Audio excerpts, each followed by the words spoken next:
Hello, everyone, and welcome to the Prospective Applicant webinar for the Infrastructure and Capacity Building Challenge Grant, the ICB opportunity offered by the National Endowment for the Humanities. I'm John Cox, Senior Program Officer in the Office of Challenge Programs, and I'm so glad that you've joined us this webinar to learn about the upcoming deadline. I hope that over the course of the presentation, I'm able to answer some questions that you may have about the program and the application process. During the next 30 minutes or so, I'll be discussing the ICB Notice of Funding Opportunity, or NOFO. I will begin with an overview of the program, discuss some of the considerations that you may want to think about as you start developing your project, describe the process of applying for a challenge grant and a bit about the review process and review criteria, and then end with some tips and resources and time for questions.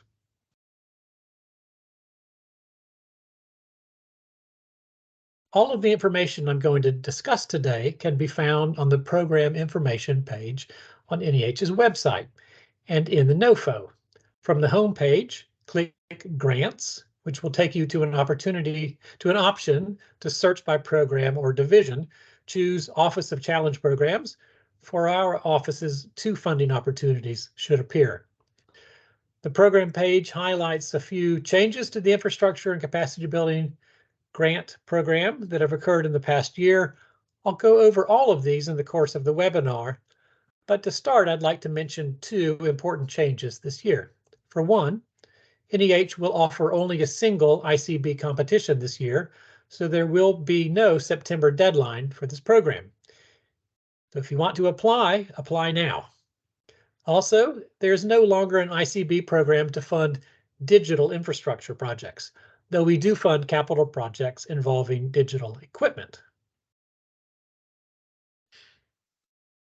The purpose of the Challenge Grants program is to strengthen the institutional base of the humanities by enabling infrastructure development and capacity building.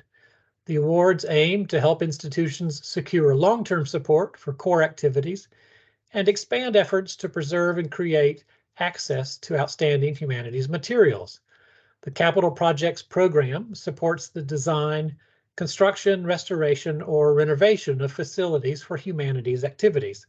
This includes the purchase and installation of related movable and permanently affixed equipment for exhibiting, maintaining, monitoring, and protecting collections, whether on exhibit or in storage, and for critical building systems such as electrical, heating, air conditioning, security, life safety, lighting, utilities, telecommunications, and energy management. Projects might include purchase or construction of a new building, renovation of a gallery space, build out of a humanities center within a larger building, or renovation of an existing historic house, site, or landscape. Fundraising is what sets challenge programs apart from most of the other programs at the National Endowment for the Humanities and puts the challenge in the challenge grants. Having funds to match is a great motivator for potential donors, for other funding organizations, or for board members, and it can help expand your base of support within the community and nationally. If your organization's application is successful, you are required to raise third-party, non-federal funds in order to receive NEH support. Gifts may be from individual donors, from foundations, state grants, or other sources. However, you may not use your organization's own operating budget to meet the match. You are not required to have all funds in hand at the time of application. In fact, many applicants take the full first year of their project to focus entirely on fundraising and to completing project plans. If you would like to begin fundraising in advance of your application, you can do so no more than 5 months before the application deadline. In this case, no earlier than December 18th, 2022. That is, funds raised before that date can't be used for the NEH match. The amount that your organization must raise to release NEH funds depends on your institution type and the amount requested. A number of specially designated organizations are eligible for a special one-to-one match regardless of the amount requested from them. These are historically Black colleges and universities, tribal colleges and universities, Hispanic serving institutions, two-year community colleges, federally recognized Native American tribal governments, and Native Hawaiian organizations. In this scenario, successful applicants must raise $1 in gifts for every $1 they are requesting from NEH. All other applicants must raise $1 for requests of up to $150,000 or less, and $3 for every $1 for requests up to $500,000. So if you request $500,000 from NEH, you would be responsible for raising $1.5 million for a total project cost of $2 million. New this year is the opportunity to apply for a Chair's Special Award. If you are proposing an ambitious project of exceptional significance and impact, you may request a Chair's Special Award up to $1 million to be matched at 4-to-1, unless you otherwise qualify for the 1-to-1 match. Chair's Special Awards are rare. NEH typically awards no more than 1 or 2 per year. Please note that NEH may make an offer at a reduced level of funding, in which case the match requirement would be at the ratio stated in the NOFO. For instance, if you request a Chair's Special Award of $750,000 with a 4-to-1 matching ratio, NEH may offer you a $500,000 offer with a 3-to-1 matching ratio instead. In this slide, you see the same information in a somewhat different format. NEH recognizes that many applications will be for one part of a much larger capital campaign. The maximum total project costs here refers to the upper limit of the portion of the project you will support with NEH funding plus your required match. Your organization's overall cost for the project may very well exceed this number. You will propose a fundraising schedule, also known as a match and release schedule, as part of your application. That schedule will tell NEH when you plan to raise funds over the course of your project timelines. Applications requesting $150,000 or lower may only request up to 2 years to fundraise and complete the project. Applications requesting above that amount may request up to 5 years to fundraise and complete all of the proposed work. If your organization has a development office, we strongly recommend you meet with them to discuss your fundraising plans.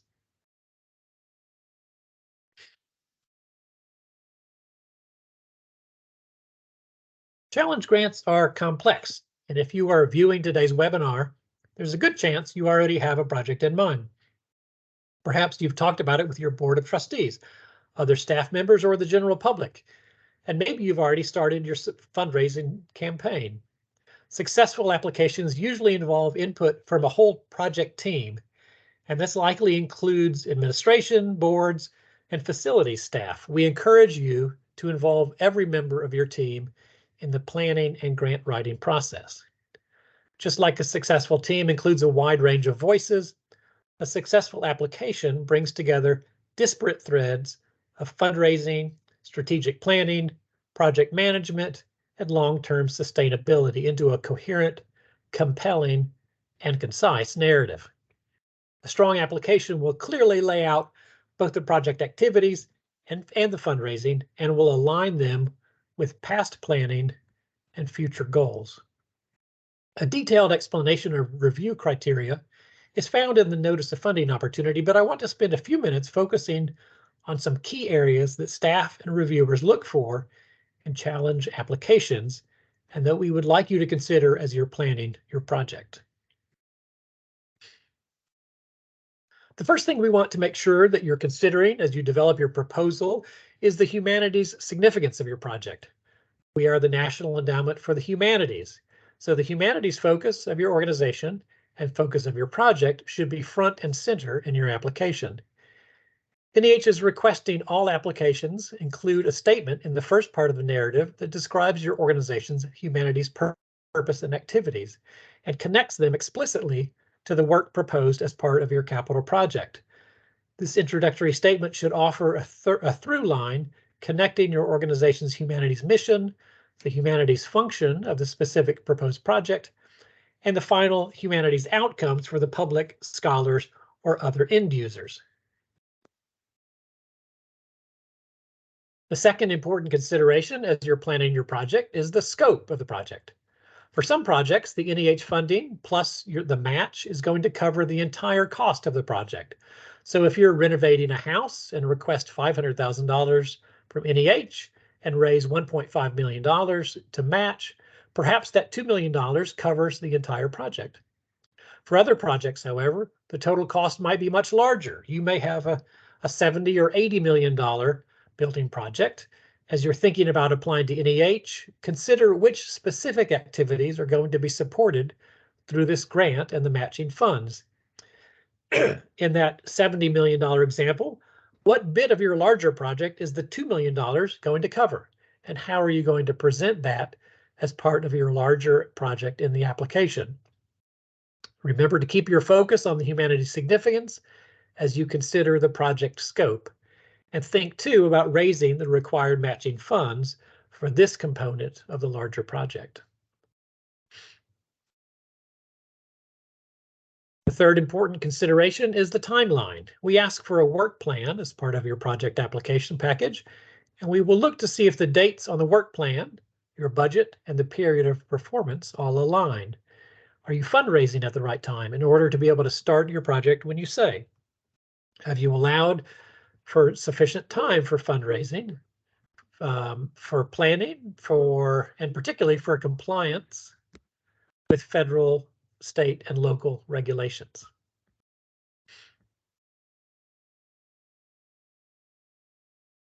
Challenge grants require two distinct but interrelated timelines.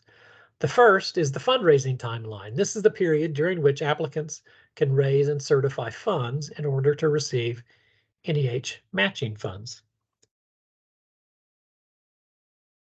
It begins 5 months prior to the application deadline. For this round, funds or pledges received for your project since December 18th, 2022 can be used to meet the match. The second timeline is the period of performance, which is when the project activities will occur. For this round of challenge grants, the period of performance cannot start earlier than March 1st, 2024, and it will extend no longer than 5 years beyond that period. Your work plan, fundraising schedule, and period of performance should all align and reflect the time necessary to complete all activities proposed in your application. The final important consideration that you need to make sure you have in your application is to tell us about your fundraising capacity. As I mentioned before, some of you may have a development office that has been doing this for a long time. Is this a priority for your development office? How are they going to support this particular project with a number of other institutional goals going on? Some of you may not have a development office. You may be relying on your board of trustees or your staff to be doing the fundraising. So tell us in your application about who will be ultimately responsible for fundraising and describe their experience in this area. What type of fundraising has your organization done in the past? How does this fit in with existing donors? Will it expand your base to new donors? In your application, tell us the types of gifts you may be getting. For example, do you have an established relationship with another philanthropic organization or particular donor? What other organizations fund the work you're proposing? Are you pursuing state or local grants? Given the range of gift types and sources NEH has developed an administration of challenge grants guidance that's available on our website to help you determine what gifts may or may not be eligible. And we're happy to have conversations with you about that, both before, but especially if you've been made an offer, we'll talk about what types of gifts are allowable.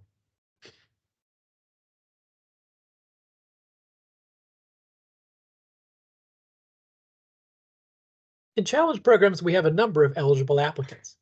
In order to apply, you must be a US-based nonprofit organization with 501c3 tax-exempt status, an accredited institution of higher education, a unit of state or local government, or a federally recognized Native American tribal government. And your organization must have a connection to the humanities, and your project must be humanities-based. You can only apply for one infrastructure and capacity building challenge grant per year. If your organization has or currently holds a challenge grant, you may apply for a new challenge grant if you are in the final year of your period of performance. You will be required to complete all project activities and submit all final reports before NEH will issue a new award. Please read the NOFO closely and ensure that all application materials are submitted on time in the correct format and that they adhere to page limits. NEH is unable to accept late materials or amend application packages after the published deadline. So please check and double check that your application package is complete. Here are the major components you'll need to create and assemble for your application. Some of the materials are standard forms, but for many of them, you'll prepare a document and ultimately save it as a PDF for uploading into grants.gov. Please follow formatting requirements and naming conventions carefully.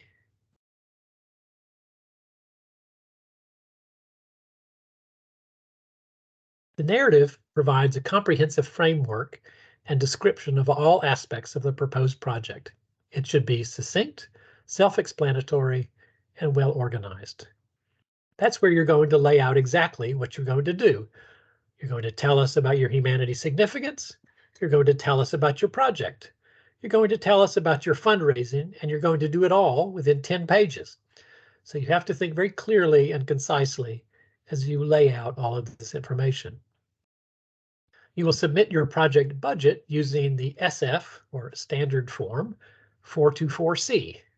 Please also submit a budget justification that includes your proposed match and release schedule, as well as a breakdown of cost items included in your SF 424C. Depending on where you are in project planning, you may have estimates from contractors or outside consultants. If you have these materials, please attach them to the justification. Your proposed budget should include only the funds you are requesting from NEH and your required match. For larger projects, please designate which part NEH will be supporting. As I noted before, if you're requesting $500,000 from NEH, you have $1.5 million match, so we would like to see a budget for $2 million, even if your total project is above and beyond that amount. So decide which portion of your larger project NEH will be supporting and just include that in your budget. If you need help sorting this out, we're happy to have conversations about your project scope and budget.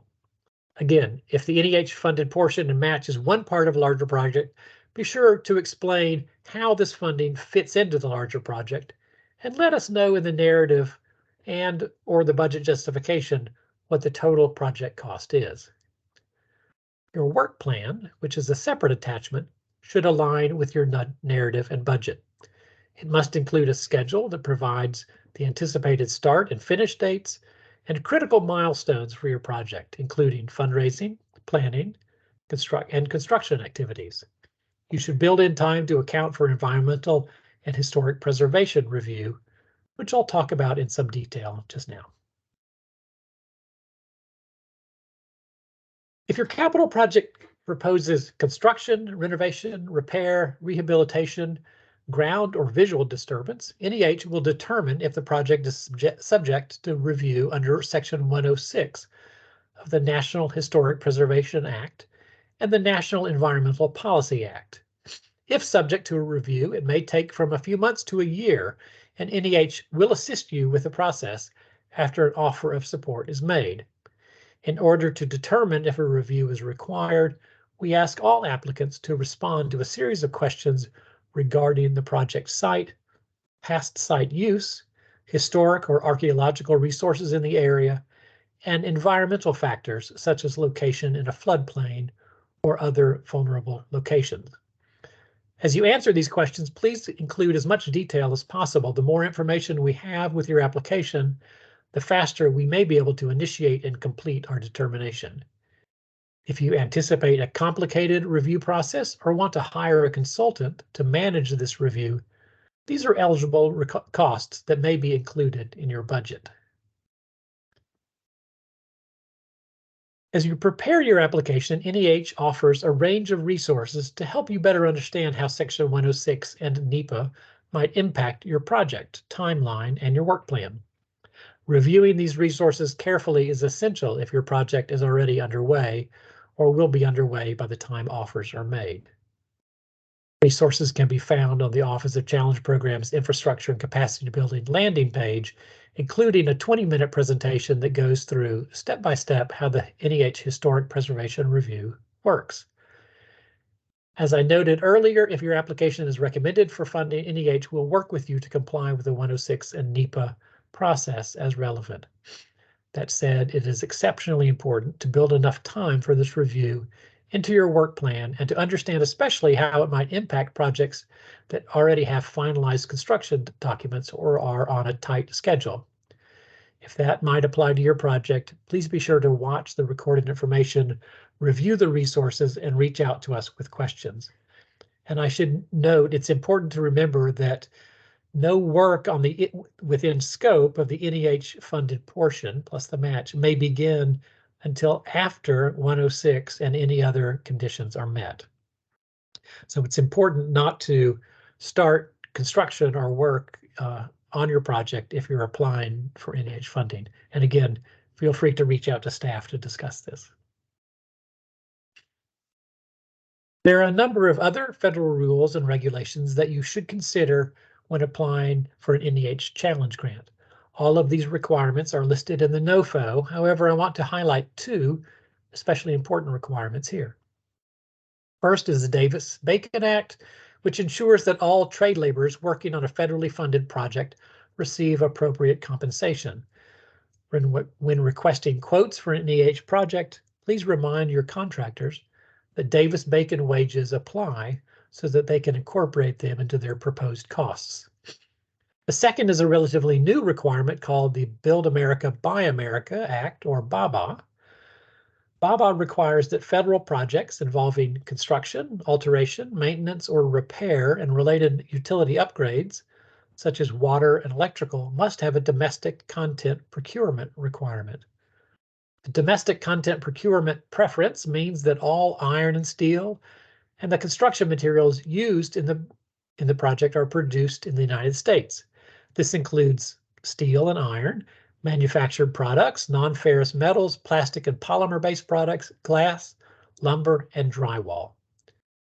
Additional information is available on our website, and you can contact us with specific questions. Again, however, please alert any contractors or builders of this requirement so they may estimate costs accordingly. These are complicated projects, and we have some resources online to help you through our process.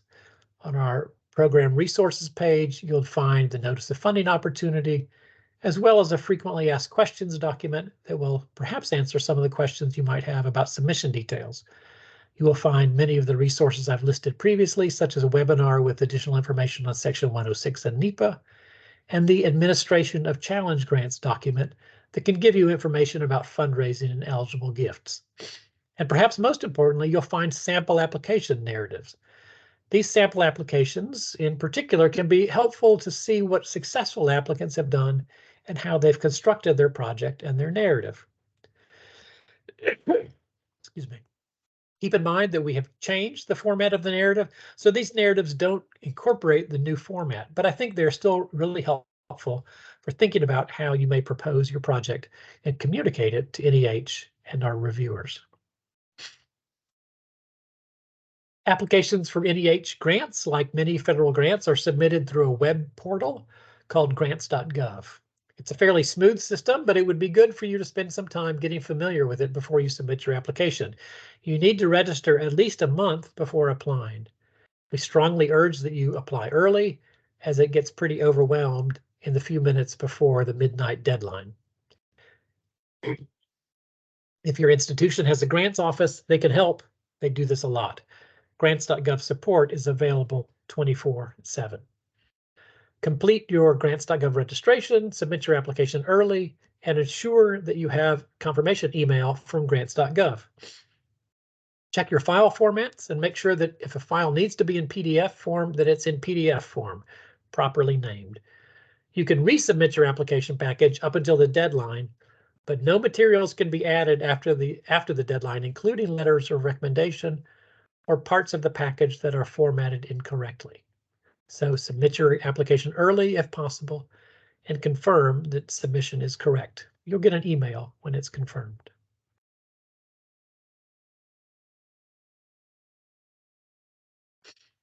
Here we've included screenshots from grants.gov with directions on how to properly fill out your budget requests on the supplementary cover sheet, because it's a little confusing.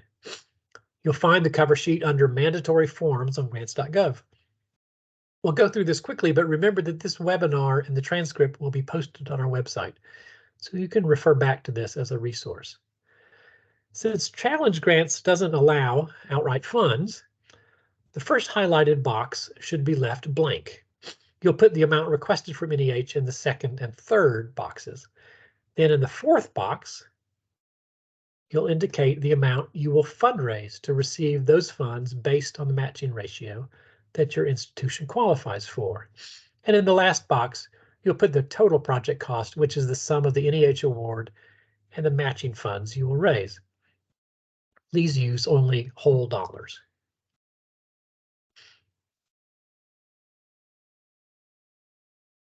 I want to touch on the review criteria again that our panelists will use to evaluate your application.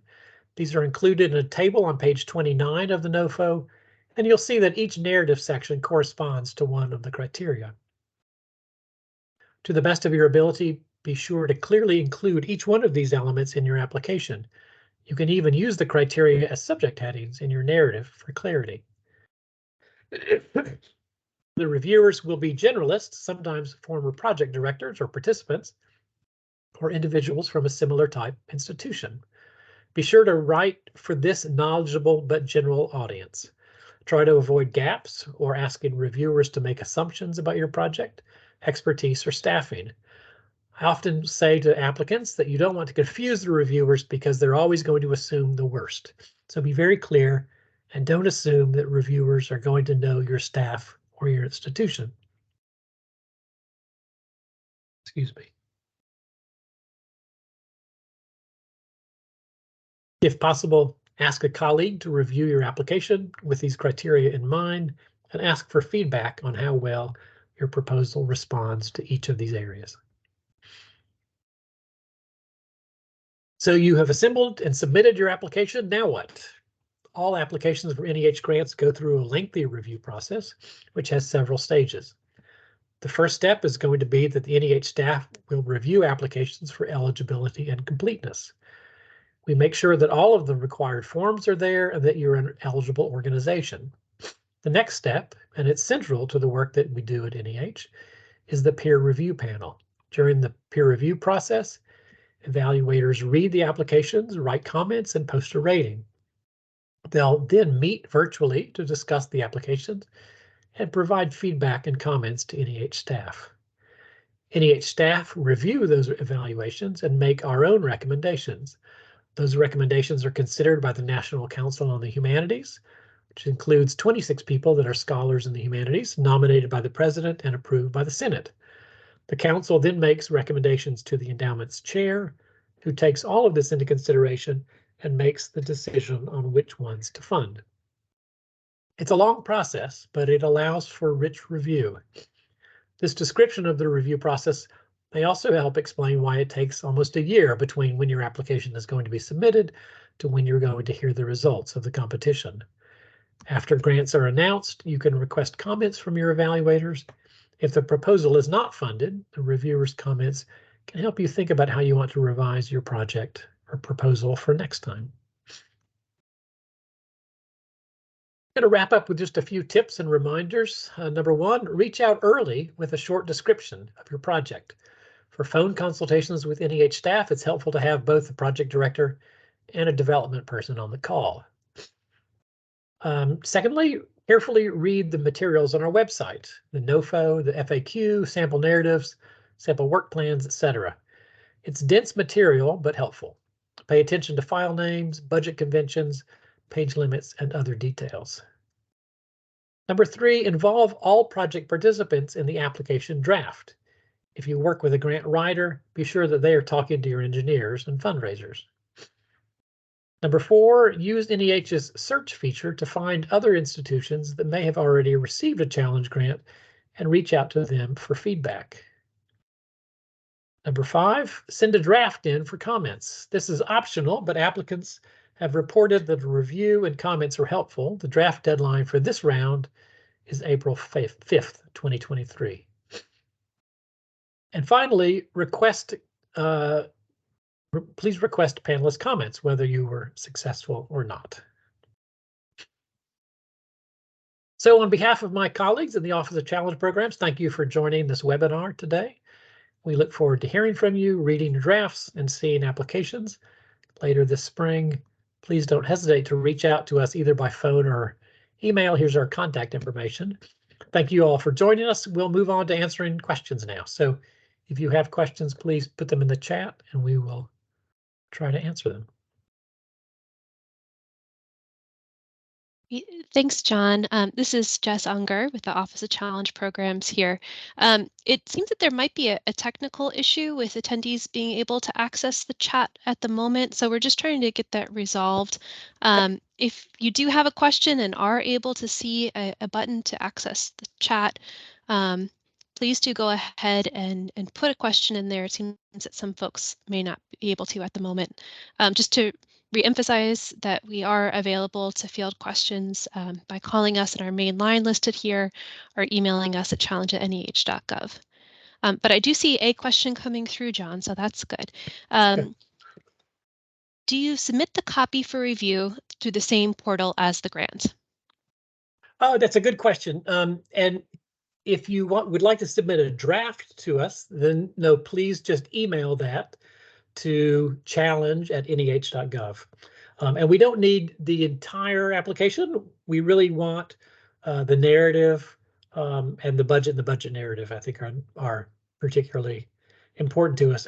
But I should also add that if on April 4th you only have half of a narrative written, you're welcome to submit half a narrative to us and we will give you the feedback that we can on what you've completed. So it doesn't have to be perfect in order to be submitted as a draft, and it has no bearing at all on your final submission.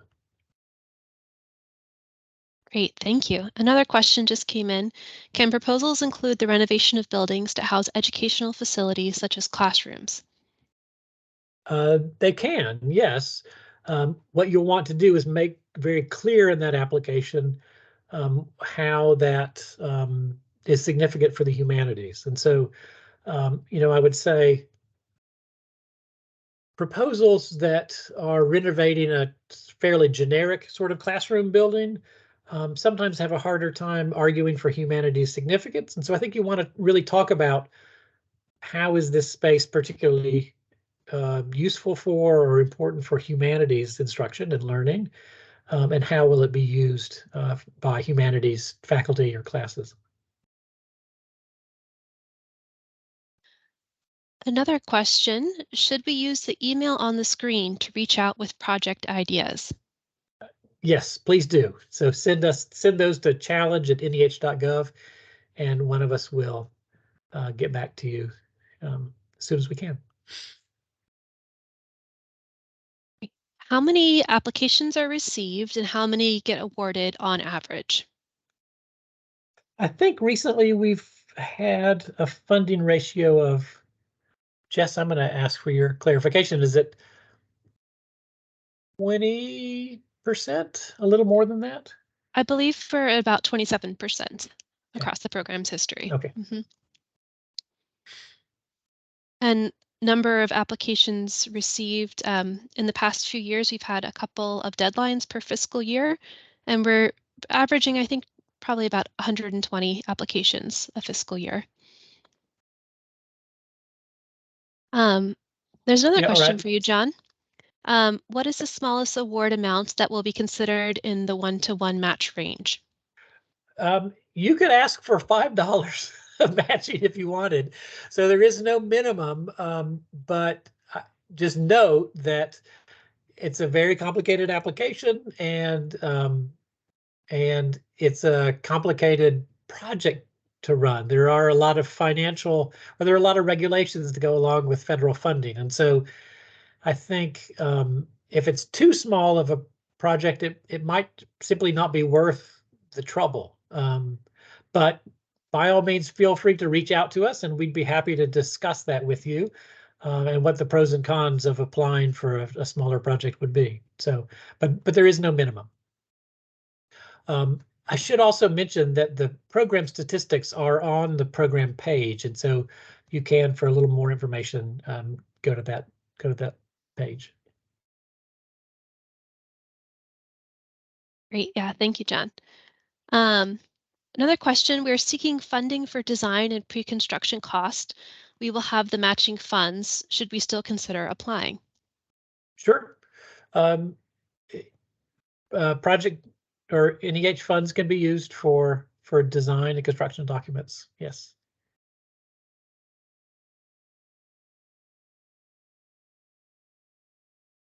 Do you consider equity across states and regions when giving out awards?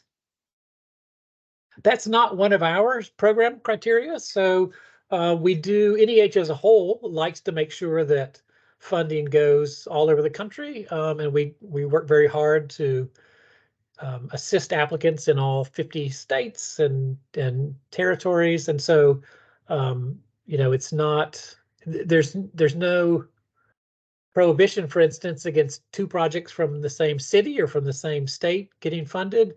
And that's not a criteria for each program. But that's not to say that the chair might not take those kinds of things into consideration when she's making her final funding decisions. But by and large, I would say as an endowment, we work very hard to fund all over the country, in all regions and states. But in any particular program, right, we want to fund lots of different projects in different areas, but that wouldn't guarantee any kind of funding, for instance. And can matching funds come from an annual gift, or is that still considered funds from the applicant? If it's I think it depends on the source of the funding, and right. So who's giving that annual gift?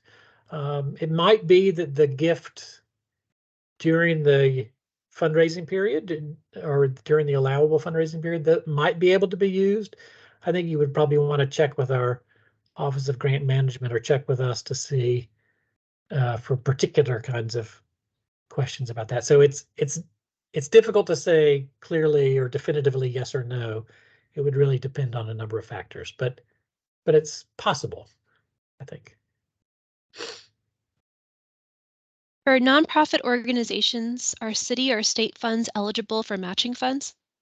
They are, as long as they don't originate with the federal government. So money from, for instance, the housing and urban development that goes to a city couldn't then be used to meet a match. But if the funds originate with a city or state, then yes, they can be used to meet the match.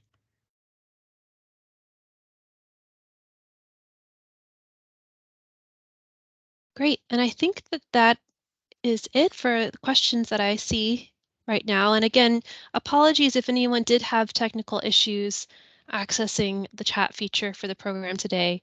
We welcome your questions through our challenge@neh.gov email address or through our phone number here. One more just came in, John. Is a pledge sufficient for a match, or do you need funds in hand? So that's a good question. And the pledge is sufficient to meet your sort of yearly goal. For instance, so if you've told us that in the second year of your grant award period, you'll raise $100,000 and some of that comes in as a pledge, that's fine.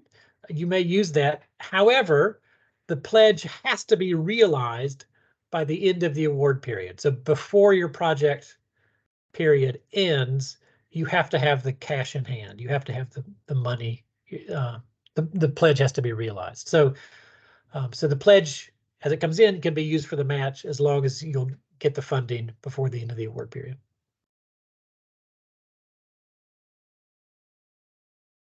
Great. Well, thanks again, John. That seems to be the end of questions for now. So turn things over to you to close it out. Okay, well, thank you again, everyone, for joining us.